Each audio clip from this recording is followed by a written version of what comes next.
Shalom, je suis le révérend Hervé Tsamo. Bienvenue dans notre nouveau numéro Un instant dans la présence de Dieu.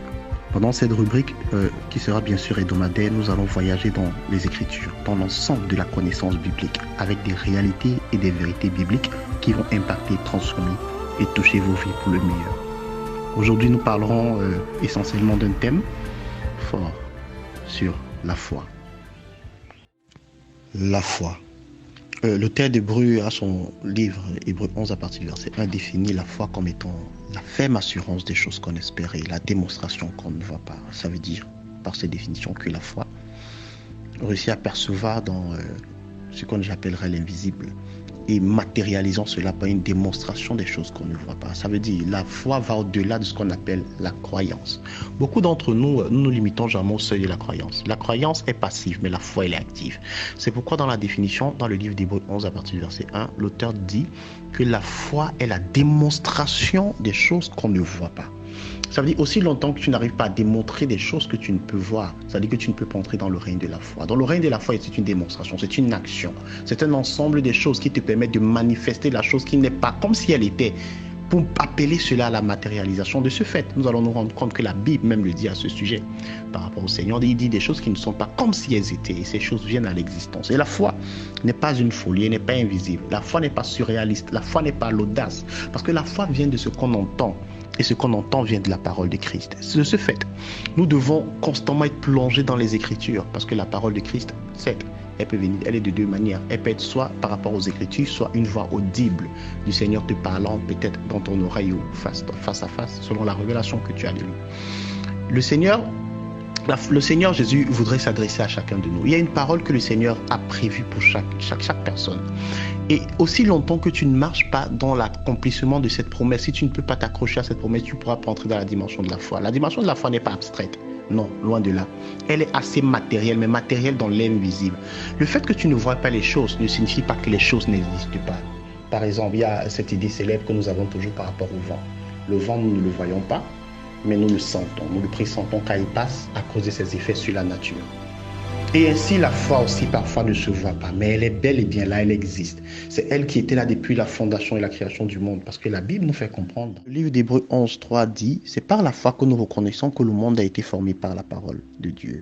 En sorte que ce qu'on voit n'a pas été fait des choses visibles. Donc, les choses que nous voyons ne sont pas faites des choses visibles. Il y a des projets que tu mènes, il y a des choses que tu nourris à l'intérieur de toi qui seront faites des choses qui sont certes invisibles, mais elles sont bel et bien là, dans ton esprit d'abord. Et la foi est la démonstration de ces choses. Il y a l'histoire de cette femme qui n'enfantait pas. C'est une histoire réelle du temps contemporain. Elle n'enfantait pas et chaque fois, elle avait toujours cette foi et cette assurance qu'elle allait enfanter. Et qu'est-ce qu'elle a commencé à faire?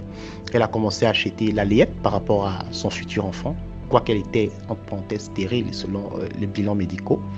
Elle a commencé à chaque fois elle caressait son ventre et elle parlait, elle déclarait, elle prophétisait parce qu'elle croyait en la parole de l'Éternel qui dit il n'y aura pas de stérile sur le territoire. Donc elle prophétisait, elle est allée faire la layette par rapport à une future grossesse. Et quelques temps après, sous la main souveraine de Dieu, le Seigneur lui a donné la grâce de concevoir d'un enfant. Et ainsi, la matérialisation de ce en quoi elle croyait a commencé à être manifeste. Pourquoi? Parce que la foi est démonstrative, elle n'est pas passive. Beaucoup d'entre nous, nous sommes dans le règne de la croyance et non de la foi. La croyance, elle est passive.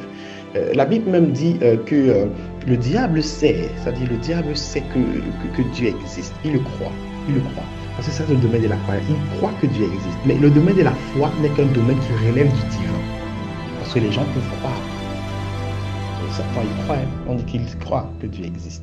Mais il n'a pas la foi, par exemple. Parce que nous devons distinguer le domaine de la croyance et le domaine de la foi. Parce que le domaine de la foi, elle est beaucoup plus active. Elle est active et c'est ça qui permet de mettre des choses en ordre, que ce soit par rapport à ta vie, à ta destinée, par rapport à tes projets. Je prie et je déclare dans ta vie que tu verras la main de Dieu, que le Seigneur t'inspirera, que la foi augmentera, que le Seigneur te distinguera, qu'il te fera rasseoir au milieu des grands, que ce projet que tu nourris à l'intérieur de toi puisse voir le jour germer par le nom précieux et puissant du Seigneur Jésus. Le Seigneur te distinguera, le Seigneur t'élèvera, le Seigneur t'honorera, le Seigneur te fera du bien en cette saison, qu'il augmente ton salaire, qu'il augmente ton revenu, que tu sois distingué, que tu sois honoré partout où tu pars par le nom de Jésus. Je déclare sur toi d'abondante grâce, que tu vois le salut de l'Éternel en cette saison par le nom de Jésus. Que le Seigneur ouvre les portes qui étaient fermées. Que le Seigneur te fasse grâce par le nom de Jésus. La parole de Dieu déclare, Hébreux 11 à partir du verset 2, pour l'avoir possédé, les anciens ont obtenu un témoignage favorable. Je prie que tu obtiennes en cette saison un témoignage favorable, un témoignage honorable, un témoignage distingué par le nom de Jésus. Que la main puissante de l'Éternel t'étende, fraie le chemin, il n'y a pas de chemin, te lève au-dessus de tes ennemis. Tous ceux-là qui te combattent, qui en veulent à ta vie, par le nom de Jésus, seront confus dans la confusion par rapport à la main de Dieu. J'espère en l'Éternel, parce que ceux qui espèrent en l'Éternel renouvellent leur force, ils volent et ils ne se lassent pas. Si tu es fatigué, je prie que le Seigneur te fortifie dans ton combat. Si tu sont délaissés, je prie que le Seigneur te rassure dans ton combat par le nom de Jésus. Que la main de Dieu soit sur toi et t'étende. Au nom de Jésus-Christ. Amen.